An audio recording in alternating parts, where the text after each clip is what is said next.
Livro dos Monstros. Episódio de hoje: Coatl, Garra Rastejante e Ciclope. Regras do D&D 5e. Uma produção RPG Next.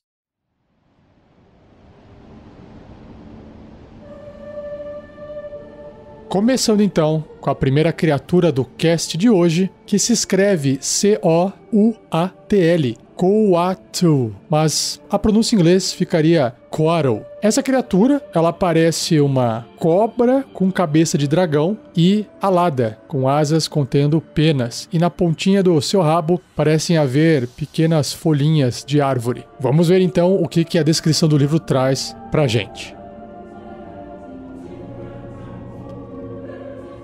Coatls são seres serpentinos benevolentes de vasto intelecto e perspicácia. Suas asas coloridas, brilhantes e modo gentil exprimem suas origens celestiais. Por essa eu não esperava. Zeladores divinos. Os Coatls foram criados para serem guardiões e zeladores por um deus benevolente que não é cultuado desde a aurora dos tempos e que agora é esquecido de todos, exceto dos próprios Coatls. Muitos dos mandatos divinos dados a esses seres foram há muito tempo cumpridos ou não. No entanto, um número de Coatls permanece zelando pelos poderes ancestrais, aguardando o cumprimento da profecia ou salvaguardando os herdeiros das criaturas que eles costumavam guiar e proteger. Independentemente da tarefa do Coatl, ele prefere permanecer escondido, revelando-se apenas como último recurso. Contadores da verdade. Um Coatl não pode mentir, olha só que legal, mas ele pode omitir informações, respondendo perguntas vagamente ou levando outros a tirarem conclusões precipitadas se isso for necessário para proteger algo, para manter promessas ou para esconder o segredo de sua existência. Deve ser um desafio interpretar uma criatura dessa, hein? Antigos e raros. Um Coatl pode viver por eras sem sustento, até mesmo sobrevivendo sem ar, mas essas criaturas podem morrer de doenças ou com a passagem do tempo. Um Coatl pode sentir seu fim se aproximar um século antes, mas ele não tem qualquer intuição do jeito que irá falecer. Se um Coatl já tiver cumprido o que lhe foi designado, ele aceita seu destino. No entanto, caso sua morte iminente ponha em risco o cumprimento de seus objetivos, ele buscará ativamente um outro Coatl com o qual possa produzir descendentes. O ritual de acasalamento dos Coatls é uma bela e elaborada dança de magia e luz, resultando em um ovo em formato de gema, do qual o novo Coatl chocará. O pai que procurou o parceiro criará um Coatl recém-nascido e o instruirá dos seus deveres. Assim ele poderá completar qualquer que seja a tarefa que o seu pai deixou incompleta. Que legal, achei bem bacana. Vamos ver o que tem de dados estatísticos aqui no bloco de estatísticas do Coatl.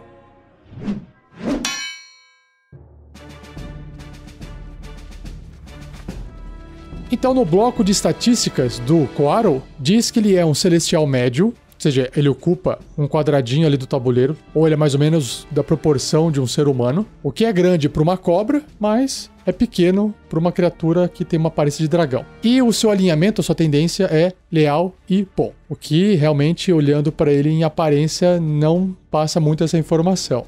A classe armadura dela, ou dele, é 19, uma armadura natural, pontos de vida 97, uau, deslocamento 9 metros ou voo 27 metros. Então, voando por causa das suas asas, ele é muito mais ágil. Sobre os seus atributos, olha só, é tudo não um pouco acima da média, mas muito acima da média. Força 16, destreza 20, uau! Constituição 17, inteligência 18, extremamente inteligente, extremamente sábio 20 e carisma 18. O difícil de interpretar uma criatura dessa é que às vezes o mestre não tem essas características mentais tão altas assim.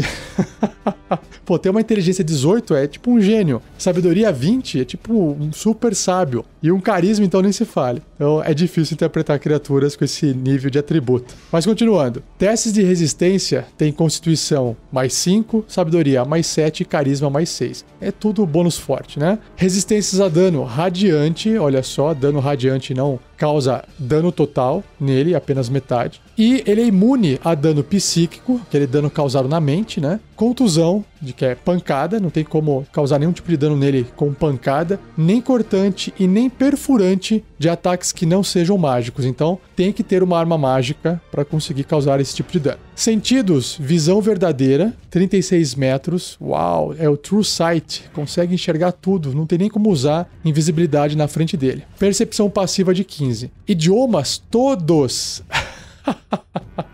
Que apelação, é um poliglota.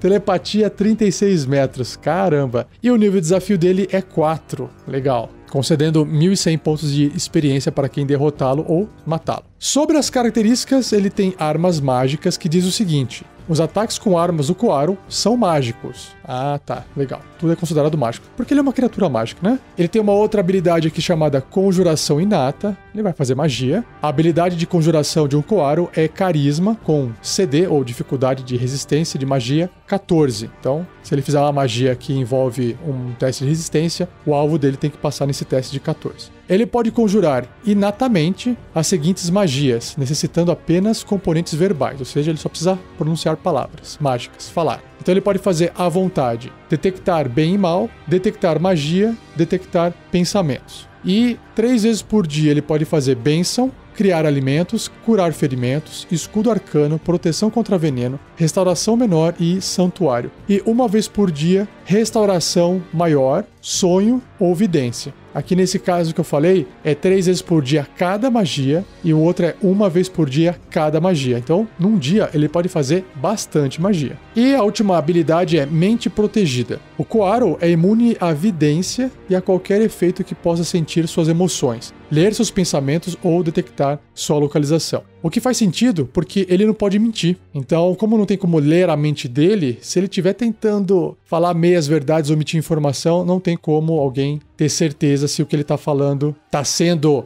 manipulado dessa forma. Mas é aquela coisa, ele não tem como mentir. Então, ele não estaria escondendo uma mentira de qualquer forma. Nesse caso, não faria muita diferença. E sobre suas ações, ele tem 3 aqui: a mordida, constrição, que ele vai prender a criatura com seu corpo de cobra, provavelmente, e mudança de forma. Uau, que legal. Então, a mordida, lembrando que esses ataques são todos considerados mágicos, né? A mordida é um ataque corpo a corpo com arma, mais 8 para atingir, um ótimo bônus. O alcance é adjacente, 1,5 m, uma criatura apenas. Se acertar, causa 8 ou 1d6 mais 5 de dano perfurante, né? Os dentinhos furam. E o alvo deve ser bem sucedido num teste de resistência de constituição com dificuldade 13 ou ficará envenenado por 24 horas, porque ele é uma cobrinha, uma cara de dragão, mas tem língua de cobra, dente de cobre. Então envenena também, por 24 horas com a condição de envenenado. Até esse veneno acabar, o alvo ficará inconsciente. Ah, então não é condição de envenenado, ele fica inconsciente.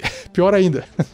Outra criatura pode usar uma ação para sacudir o alvo até acordá-lo. Ah, é tipo um sono, o veneno do sono ali. Legal. Sobre a constrição, é um ataque corpo a corpo com arma, mais 6 para atingir. O alcance é 3 metros, ou seja, o dobro, né? 2 quadradinhos ali no tabuleiro. Ele pode atacar uma criatura média ou menor, né? Porque ele não vai conseguir se enrolar numa criatura grande. E se acertar, ele causa 10 de dano ou 2d6 mais 3, e esse dano é de contusão, né? Que vai esmagar. E o alvo fica agarrado com dificuldade 15 para poder escapar. Até esse agarrão terminar, o alvo fica impedido e o Koaro não pode constringir outro alvo. Claro, ele não pode enrolar em mais uma criatura. E a ideia dessa constrição é causar mais dano do que a mordida, se não quiser deixar a criatura inconsciente, né? Mas é também impedir que ela fuja, escape, saia correndo, saia andando por aí. E a mudança de forma, que é a última ação que ele tem aqui da lista, diz: o Koaro magicamente se metamorfoseia, olha que palavra ruim de falar, em um humanoide ou besta que tem um nível de desafio igual ou inferior ao seu, ou pode voltar para sua verdadeira forma. Isso dá uma liberdade para ele se transformar em muitas coisas, né? Ele reverte a sua forma verdadeira quando morre. Qualquer equipamento vestido ou carregado é absorvido ou vestido pela nova forma, a escolha do Koaro. Então imagina, ele pode se transformar em qualquer pessoa, né? Qualquer ser humano, qualquer elfo, meio orc, qualquer tipo de criatura ou besta. Muito bom. Na nova forma, o Koaro mantém suas estatísticas de jogo e a capacidade de falar, mas a sua CA, que é a sua classe armadura, tipos de movimento, que, por exemplo, ele voa porque tem asas, mas aí se virar num humano não pode voar, né? Força, destreza e outras ações são substituídos pelos da nova forma e ele ganha quaisquer estatísticas e capacidades, exceto características de classe, ações lendárias e ações de covil. que a nova forma tenha e ele não. Faz todo sentido, porque isso só pertence à criatura original, né? Se a nova forma tiver um ataque de mordida, o Coaro pode usar essa nova forma de mordida. Faz todo sentido, né? Se se transforma num lobo, ele vai poder atacar com a mordida do lobo. Ou um ser humano também pode morder, se ele quiser. Muito bom, que criatura diferente, interessante, fantástica. Vamos então para a ideia de aventura com ela? Vamos lá.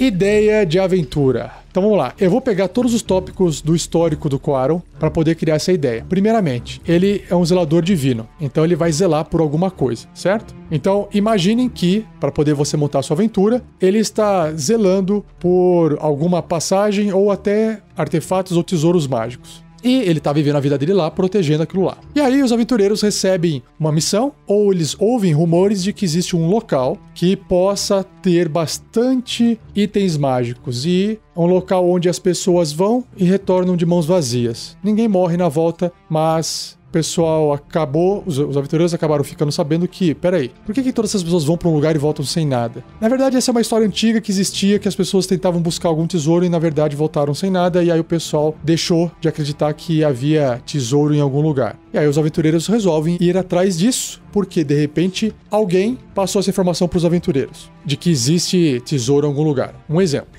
E aí, chegando lá, o Coaro não se apresenta como Coaro. Ele vai se apresentar como qualquer tipo de criatura que possa enganar ou dissuadir os aventureiros. O grande desafio do Coaro nesse ponto é que ele não pode mentir. Então, se alguém perguntar para ele se ele viu, vamos supor que tá, sei lá, se ele se transformou num mendigo, ou se ele se transformou numa outra criatura que não apresente ameaça para que os aventureiros não queiram lutar contra ele, né? E aí o pessoal pergunta para ele que, a gente veio em busca de tesouro e a gente quer saber se você ouviu falar alguma coisa de tesouro. O Coaro pode falar assim: é claro que eu ouvi falar sobre tesouros. Tesouros existem no mundo inteiro. Repare que ele não tá mentindo. Eu mesmo, se tivesse encontrado um tesouro na minha vida, eu não estaria assim nessa forma de mendigo, não é mesmo? O Coaro pode falar. Só que o tesouro não é do Coaro. Ele não encontrou o tesouro. Ele está protegendo o tesouro. Então, perceba que ele não está mentindo. Ele está dissuadindo. Ele está tentando falar alguma coisa diferente. Se o pessoal insistir em fazer algum tipo de investigação ou tentar passar pelo Coaro, o Coaro pode assumir uma nova forma e pode espantar os aventureiros. Com a ideia de que ele não tá ali para matar as pessoas, porque ele é leal e bom. Talvez ele possa conversar com os aventureiros e falar assim: olha, gente, e acabar contando a verdade. Eu estou protegendo esse tesouro aqui, e esse tesouro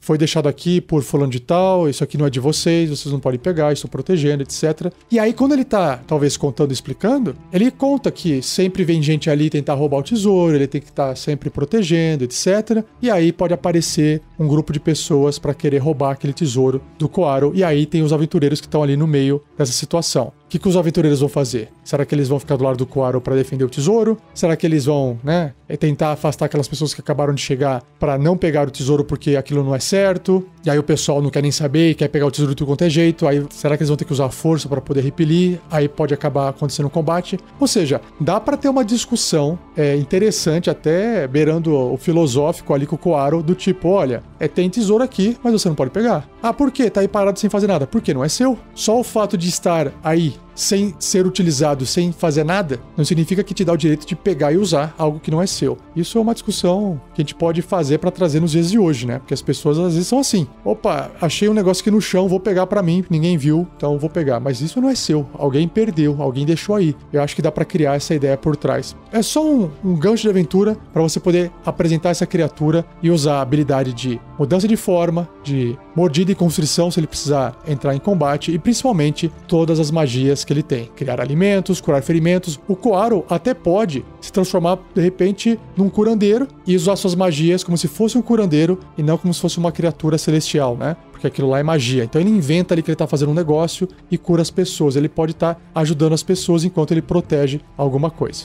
E uma outra ideia pode ser que ele esteja precisando também procurar um outro parceiro, porque alguma coisa está acontecendo com ele e ele precisa encontrar um novo parceiro para poder acasalar, gerar uma nova cria para continuar protegendo o que ele está protegendo. E aí os aventureiros precisam ajudar ele no processo. Também pode ser. De repente ele ficou extremamente ferido no combate com as pessoas que chegaram e agora ele vai precisar substituí-lo para poder continuar protegendo o tesouro, por exemplo. E aí cabe aos aventureiros ajudarem ele, certo? Tá aí, uma dica e meia de aventura para você, uma dica estendida de aventura para você. Quero ouvir também, quero ler a sua história. Deixe registrado a sua ideia de aventura com o Coaro. Basta acessar o fórum do RPG Next, lá na parte de Ideias e Aventuras com Monstros. O link também tem no post se você quiser acessar diretamente o fórum. Ou acesse o site rpgnext.com.br e vá até o fórum, procure a parte de Ideias e Aventuras. Seja você também um guerreiro ou uma guerreira do bem. Para saber mais, acesse padrim.com.br/rpgnext ou picpay.me/rpgnext.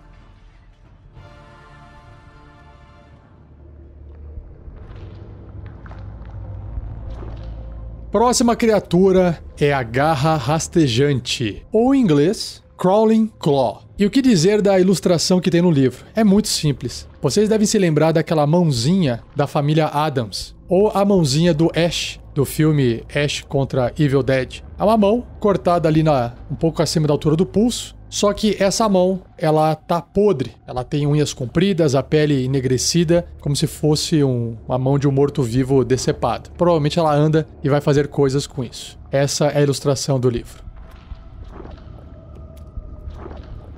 E vamos para a descrição que o livro traz. Ele fala o seguinte: as garras rastejantes são as mãos amputadas de assassinos animadas por magia negra para que possam continuar a matar. Nossa. Magos e bruxos das trevas usam as garras rastejantes como mãos extras em seus trabalhos. Porra, aí eu vi vantagem. Queria uma dessa. Origens mágicas. Através de rituais necromânticos sombrios, a força vital de um assassino é vinculada à sua mão decepada, assombrando e animando-a. Caso o espírito do assassino morto já tenha se manifestado como outra criatura morta-viva, se o assassino tenha retornado dos mortos, ou se o espírito tenha há muito ido para outro plano, o ritual fracassa. O ritual invocado para criar a garra rastejante funciona melhor com uma mão recentemente decepada de um assassino. Com essa finalidade, ritualistas e seus servos frequentam execuções públicas para ter acesso a mãos adequadas, ou para barganhar com assassinos e torturadores. Aí sim, hein? Quer dizer, aí sim a ideia que eu tive aqui de aventura.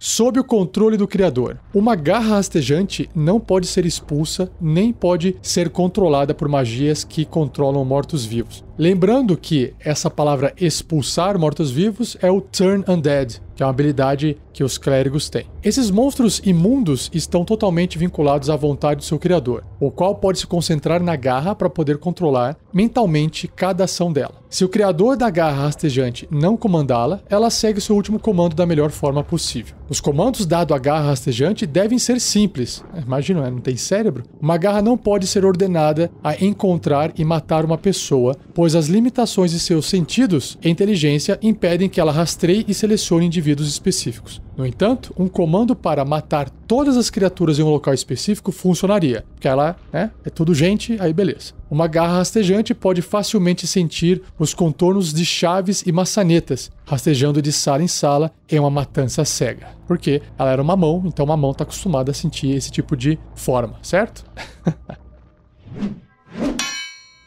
Inteligência maligna. Uma garra rastejante possui um pouco do intelecto e memórias do indivíduo, de qual ela pertenceu, enquanto o corpo era vivo. O ódio, inveja ou ganância que guiava essa pessoa a matar permanece, no entanto. É amplificado pelo estado fragmentado torturante da garra. Deixada pelos seus próprios meios, uma garra rastejante imita e recria os mesmos atos assassinos que cometeu em vida. Uau, então só aqui você fica imaginando coisas maquiavélicas, né? Garras vivas. Se a garra rastejante for animada da mão decepada de um assassino ainda vivo, o ritual vincula a garra à alma do assassino. A mão desencarnada pode então retornar para o antigo membro. Sua carne morta-viva se liga ao braço do vivo, onde foi decepado. E aí, uma vez que se tornar inteiro, o assassino age como se a mão nunca estivesse sido amputada e o ritual nunca tivesse acontecido. Quando a garra rastejante se separar novamente, o corpo vivo entra em coma. Destruir a garra rastejante enquanto ela estiver fora fora do corpo mata o assassino. No entanto, matar o assassino não produz o efeito na garra rastejante. Pô, que legal. Então dá pra esconder que existe ali uma mão rastejante no corpo original da pessoa enquanto ela estiver viva. Legal. E por fim, natureza morta-viva, uma garra rastejante não precisa respirar, comer, beber ou dormir, porque ela está morta-viva. E aí, para fechar a descrição, também tem aqui no livro um papelzinho escrito à mão, como se alguém tivesse feito alguma anotação, né? Ele diz o seguinte: te faz pensar o que será que foi feito com todas as outras partes do assassino, não faz? Esse texto foi escrito por Evangelisa Lavain, uma necromante. Realmente, né? Não tinha pensado nisso. Se mataram o assassino, o que fizeram com o resto do corpo, né?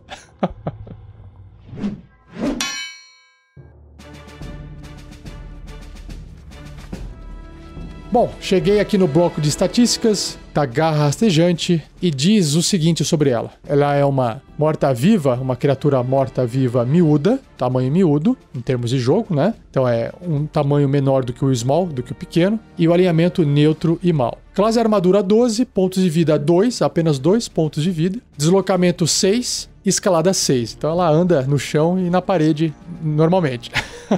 Sobre os seus atributos, ela tem força 13, um pouquinho acima da média. Se for pensar, isso é bem forte por uma mão, né? Destreza 14, bem ágil. Constituição 11, inteligência 5, abaixo da média, bem abaixo no caso. Sabedoria 10, na média, e carisma 4. É realmente uma coisinha bem feia. Imunidade a dano de veneno, então o veneno não tem como matar essa criatura, esse monstro. Ela também tem imunidades a condições de enfeitiçado, não tem como enfeitiçar, ela não tem mente, né, pra ser enfeitiçada. Envenenado, exausta, não fica exausta, então imagina, pode andar dias e dias e dias. É uma morta-viva. Sobre os seus sentidos, ela tem percepção às cegas, de 9 metros, e ela é cega além desse raio. Que legal. E percepção passiva de 10. Idiomas, ela compreende o comum, mas não pode falar. O nível de desafio dela é 0, mas como ela tem um ataque, ela concede 10 de XP, pelo menos, caso alguém mate ou derrote ela. Então perceba que realmente a intenção da garra nesse contexto aqui não é ser combatida para ficar dando XP para os aventureiros. Ela é muito mais um elemento narrativo, imagino eu. Uma habilidade que ela tem aqui é uma imunidade à expulsão, que é o Turn Undead, né? A garra é imune a efeitos que expulsem mortos-vivos. Legal, apesar de ser uma morta-viva. E as ações que ela tem apenas uma, que é um ataque com garra. É um ataque corpo a corpo, com arma, mais 3 para atingir, o alcance é 1,5 m, um alvo apenas, se acertar 3 ou 1d4 mais 1 de dano de contusão ou cortante. A escolha da garra. Então, a garra ou ela vai dar um soco, ou ela vai tentar cortar ali com as suas unhas.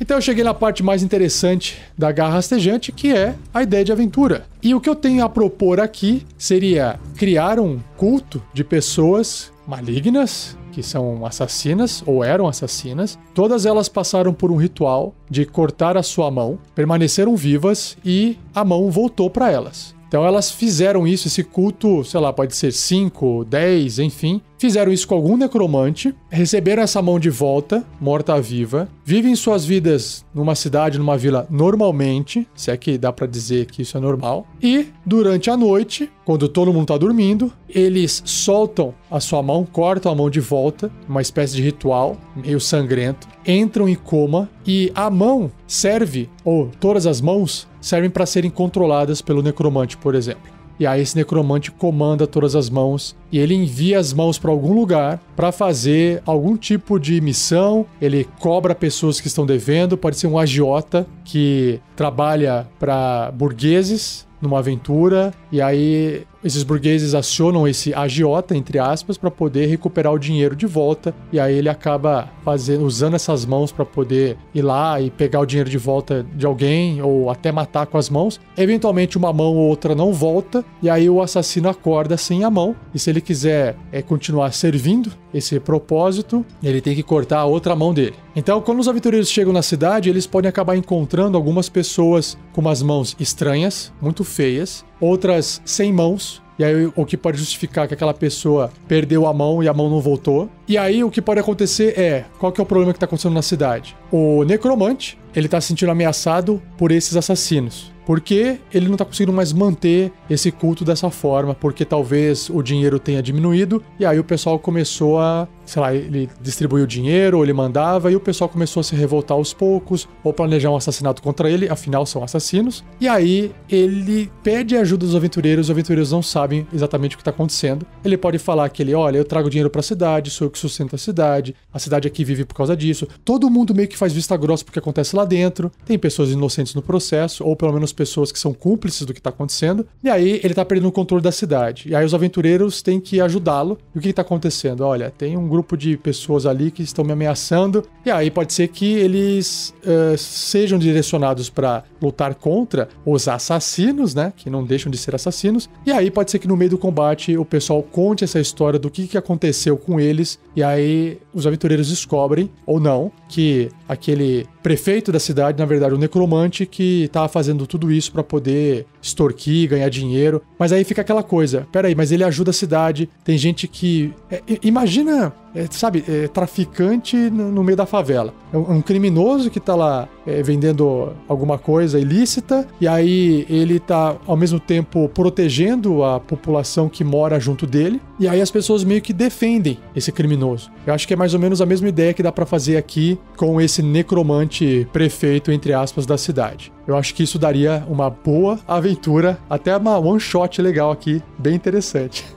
Claro que faltariam criaturas para você poder colocar, para poder lutar. Olha só, se você imaginar que o Coaro, que foi a criatura citada anteriormente, estivesse protegendo o tesouro de alguém, imagina essas mãozinhas tentando ir pegar esse tesouro, ou tentando ir para algum lugar e tentar roubar ou atacar o Coaro. Um monte de mão, né? Porque se tiver um monte de mãozinha, esse monte de mão é capaz de matar uma criatura mesmo sendo forte, certo? Então tá aí. Quem sabe os aventureiros não consigam evitar que isso aconteça. Tá aí minha ideia de aventura. Não esqueça de escrever a sua ideia no fórum lá no RPG Next.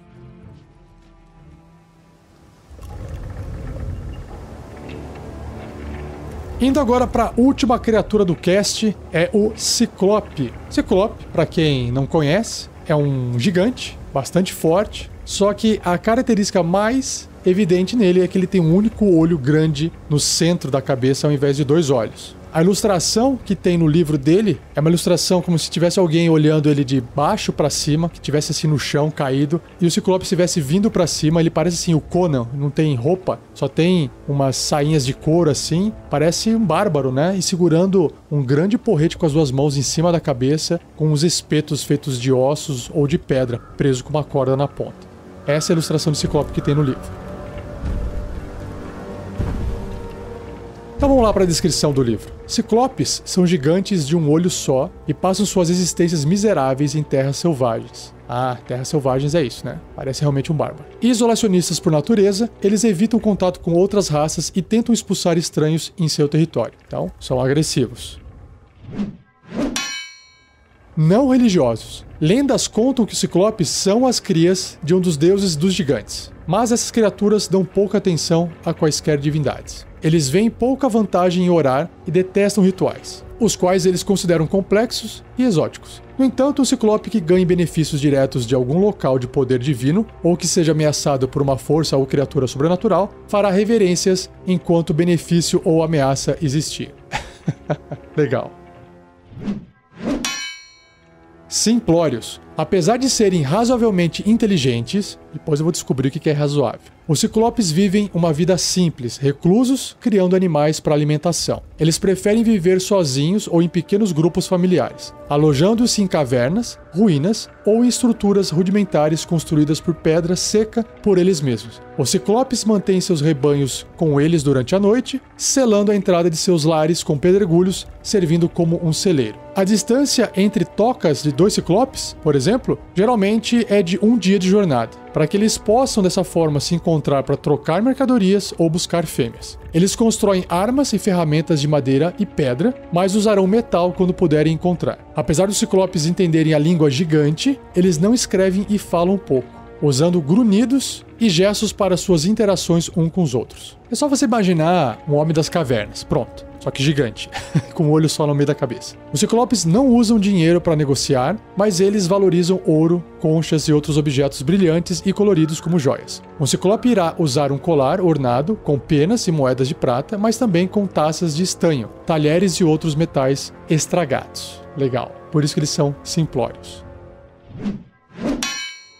Por fim, para fechar a descrição, o livro diz que eles são estúpidos, coitados. Ciclopes não são grandes pensadores ou estrategistas. Lentos para aprender e presos aos seus meios tradicionais, eles têm dificuldade em inovar. Apesar de serem ameaças terríveis em combate devido ao seu tamanho e força, eles podem frequentemente ser enganados por inimigos espertos. Ciclopes podem ser intimidados e impressionados com demonstrações óbvias de magia. Rudes com pouca exposição à magia, eles podem ser levados ao erro por bruxos, clérigos e outros conjuradores de figuras divinas poderosas. Imagino eu lá fazendo uma magia de uma figurinha divina poderosa, ele fala, nossa, meu Deus, que medo. No entanto, seu sentimento de orgulho os faz reagir com violência sanguinária, vingativa, quando eles descobrem que o indivíduo que eles imaginavam ser um deus, entre aspas, é um mero mortal, né? Porque o mago na frente dele pode parecer um deus, dependendo da magia que ele fizer, né?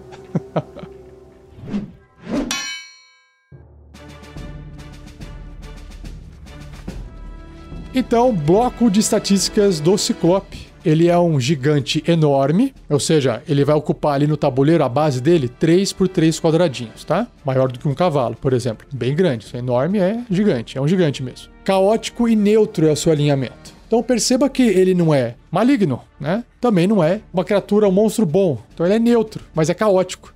Então tem que tomar cuidado. Classe armadura 14, uma armadura natural. Pontos de vida 138, bastante ponto de vida. Deslocamento 9 metros. Beleza, então dependendo de quem estiver correndo dele, consegue fugir, né? Um humano fica correndo pau a pau com ele ali, né?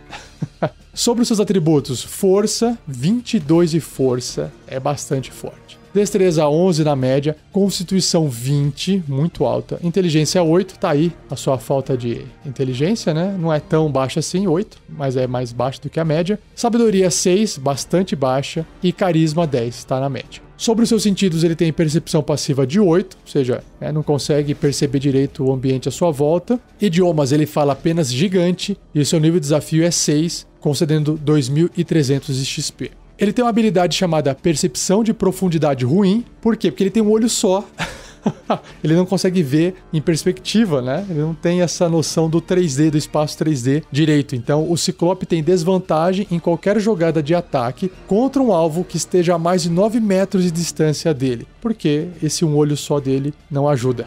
E sobre as ações, ele tem 3 aqui descritos. Ataques múltiplos, clava grande, que é o seu ataque, né? E rocha. Vamos ver. Ataques múltiplos, o Ciclope realiza 2 ataques com clava grande. Ok, padrão de gigante. Clava grande é um ataque corpo a corpo com mais 9 para atingir. O alcance é 3 metros, né? 2 quadradinhos de distância ali dele. Um alvo. Claro, porque ele é grande, então ele consegue bater mais distante. Se acertar, 19 de dano médio ou 3d8 mais 6. Esse dano é de contusão, porque o porrete vai amassar. E a rocha é um ataque à distância com arma, mais 9 para atingir. E a distância é até 9 metros, ele faz o ataque normal. O limite é entre 9 a 36 metros, ele vai fazer o ataque com desvantagem, e acima de 36 metros ele não consegue fazer a rocha chegar, porque, lançar uma rocha grande a 36 metros tem que ter uma força alta, mas não consegue lançar mais distante do que isso. Não é uma catapulta o Ciclope, né? E apenas um alvo. Se acertar esse alvo, 28 de dano, ou 4d6 mais 6, e o dano é de contusão também, porque a rocha amassa.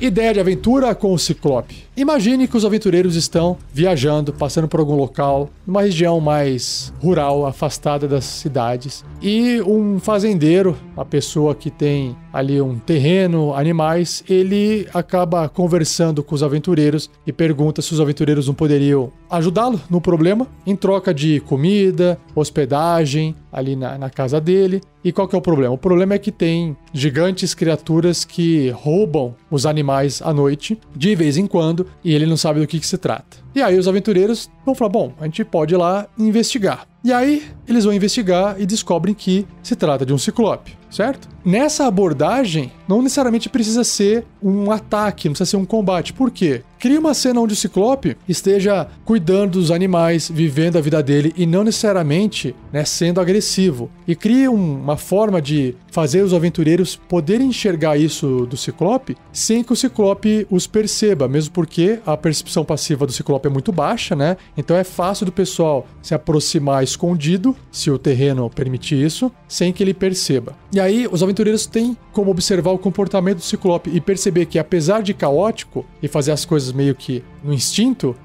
ele não tem uma característica maligna, né? Ele pode até estar ali em casal, como se fosse um ciclope macho, outro fêmea, e podem até estar cuidando de um ciclope filhinho ali, e aí eles falam, puxa vida, a gente vai atacar esse bicho? Não vai. Aí a hora que eles se aproximam, claro que a criatura vai ser agressiva. Será que eles vão lutar? Será que eles vão tentar conversar, né? E aí pode desenrolar por uma cena onde ou tenta se resolver aquilo com combate, ou tenta se resolver aquilo com a conversa. E mais, às vezes, dá pra mostrar que o ciclope, por exemplo, tá cheio de marca no corpo porque ele tá sendo controlado ou maltratado por algum outro tipo de criatura e que o ciclope, às vezes, foi expulso de um território em que ele costumava viver e aí ele tá perto agora da fazenda e ele necessita roubar, de vez em quando, as criaturas do fazendeiro para poder sobreviver. Tanto que ele não acabou atacando o fazendeiro diretamente. E aí, cabe aos aventureiros investigar, se for o caso, o que é que está causando, ou que está fazendo esse ciclope vir mais para perto da fazenda. Se rolar o combate e eles acabarem matando os ciclopes, mesmo assim eles podem encontrar essas informações, ou se eles ignorarem isso, eles voltam para a fazenda e falar, resolvemos o problema do ciclope, tá aqui, sei lá, a cabeça dele, gigantes, podem trazer rolando, ou trazer um dente do ciclope, não sei. Só que aí o que acontece? Os ciclopes estavam, na verdade,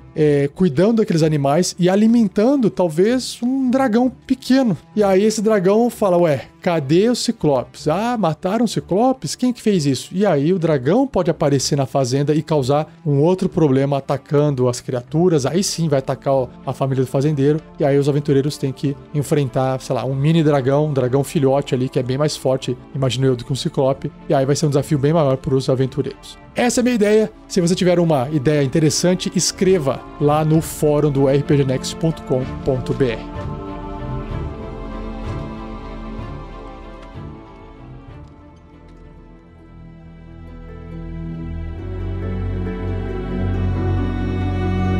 E assim eu encerro mais um episódio do Regras do D&D 5e, versão Livro dos Monstros. Espero que você tenha gostado. Se tiver dúvidas sobre alguma das criaturas, alguma coisa que eu disse aqui nos episódios, envie um e-mail para rafael47@rpgnext.com.br ou você pode escrever no post desse episódio a sua dúvida. Meu interesse é juntar dúvidas e fazer um episódio especial respondendo todas elas, tá bom? Não se esqueça de compartilhar o episódio com quem você acha que vai gostar. Agradeçam ao Gleico Vieira Pereira pela edição desse cast mais uma vez. E queria anunciar aqui uma das plataformas que a gente usa para arrecadar doações ao vivo em nossas lives RPG, que é o PicPay. Se você não tem esse aplicativo instalado, não tem uma conta, sugiro você criar. É um aplicativo de controle financeiro, troca de dinheiro através do aplicativo. Não paga nada, é gratuito. Nós temos uma conta lá em @rpgnext. Se você entrar com o código promocional RPGNext tudo junto e você fizer um pagamento de R$10 com cartão de crédito, o PicPay te devolve R$10. Então aqueles R$10 saem de graça para você. Além disso, o PicPay nos passa R$10. Então o PicPay desembolsa R$20. 10 para você e 10 para quem indicou, que no caso sou eu falando aqui para vocês, tá? E aí você pode, se você quiser, pegar esses R$10 e usar dentro de uma live do RPG Next lá na parte gamificada da live. Você pode ir lá doar esses R$10 e ajudar os aventureiros a fazerem rolagens ou terem efeitos melhores durante a aventura, tá bom? Fica a dica para você